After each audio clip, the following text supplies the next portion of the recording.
Pois então, gente, antes de qualquer coisa, estamos de quarentena. Lave constantemente as mãos e, principalmente, fique em casa, tá? Vamos lá. Nosso estudo de hoje contempla os fungos, tá? São absolutamente presentes no nosso dia a dia, muito mais do que você imagina, tá? Os fungos são seres eucariontes, uniopluricelulares, são sempre heterótrofos e, como eu disse, a gente conhece bastante, né? Às vezes com outros nomes como micoses, mofo, bolor, cogumelos, leveduras e assim por diante. Então, gente, a anatomia do fungo, se você olhar de fora, existe o cogumelo, né, que é a casinha de sapo, como diz popularmente. Tem um cape, um pílio, que é o chapéu do cogumelo. Ele é formado por uma série de lamelas, essa parte ranhada que tem embaixo. Um talo, né? Esse talo tem uma sainha perto do cap, que é o ânulus, e embaixo a volva, que faz a base que encosta no solo. Se nós cortarmos esse cogumelo, né, e ampliarmos, você vai ver um conjunto de hifas divididos em dois grupos. A parte de cima do solo, que forma o cogumelo, chama-se corpo de frutificação. Esse corpo de frutificação corresponde ao micélio reprodutivo. O que é o micélio? É o conjunto de hifas. Nós já vamos falar disso um pouquinho mais na frente. O talo é um conjunto de hifas, o cap também, e aqui em cima existe, para configurar essa parte reprodutiva, a formação dos esporos, que são como sementes que serão lançadas pelo vento. Falamos da reprodução depois.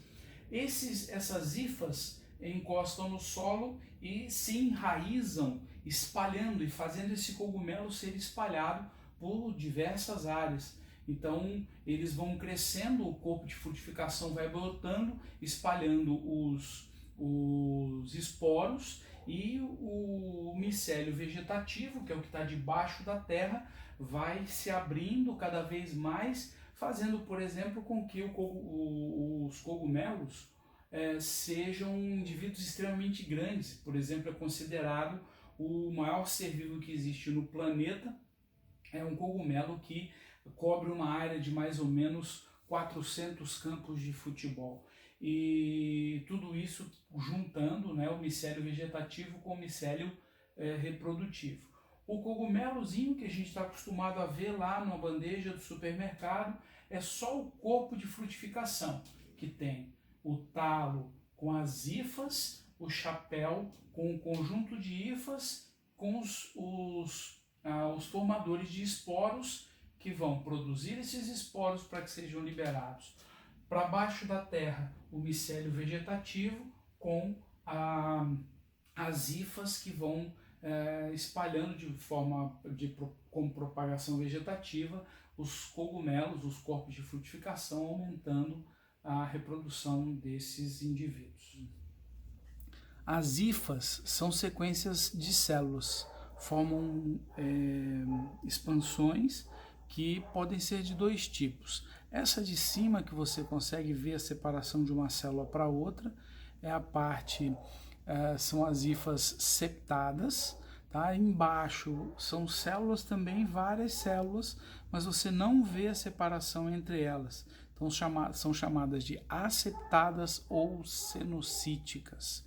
Na foto à direita acima, você observa uma foto ampliada de hifas septadas, e embaixo uma foto ampliada de hifas cenocíticas ou asseptadas. Bom, outra coisa muito importante com relação à célula dos fungos é a parede celular. Então, dos seres vivos que apresentam parede celular, assim como vegetais, bactérias, os fungos também têm. Com a principal diferença que a parede celular dos fungos é feita de quitina, que é o mesmo material que forma o exoesqueleto dos insetos. E assim como em animais, a reserva, a substância de reserva é o glicogênio, como nos animais, e não como amido, como nos vegetais, né? Isso é bastante importante. Bom, forma de nutrição deles é outra coisa fantástica. Os fungos, eles são heterótrofos, então eles produzem enzimas, liberam as enzimas para o ambiente, ocorre a digestão do alimento, essa digestão quebra as macromoléculas em moléculas menores e aí as próprias hifas absorvem os nutrientes desse processo de digestão que aconteceu extracorpóreo, né? Bastante importante isso. Respiração. A respiração nós falamos, tem a respiração aeróbia, como todos os demais que apresentam esse tipo de respiração, utilizando o oxigênio para a produção de energia. E a respiração anaeróbia, que ocorre com as leveduras, que é um processo de fermentação, que para os fungos é um mecanismo de produção de energia, mas para nós é da onde nós obtemos uma série de alimentos, como a bebida alcoólica, os pães para o crescimento da massa e assim por diante. Essa imagem à esquerda embaixo, você vê um dos principais fermentos biológicos, que é o fungo Saccharomyces cerevisiae. E para encerrar esse primeiro capítulo, a reprodução dos fungos ela acontece de duas formas. Nos unicelulares predomina um tipo particular de brotamento, que é brotamento em unicelulares. Tá? Você vê a célula maior, né, a célula adulta, dando origem a uma célulazinha menor, formando um broto. E do lado direito, essa névoazinha são esporos que são lançados ao ar e vão sendo conduzidos para todas as partes.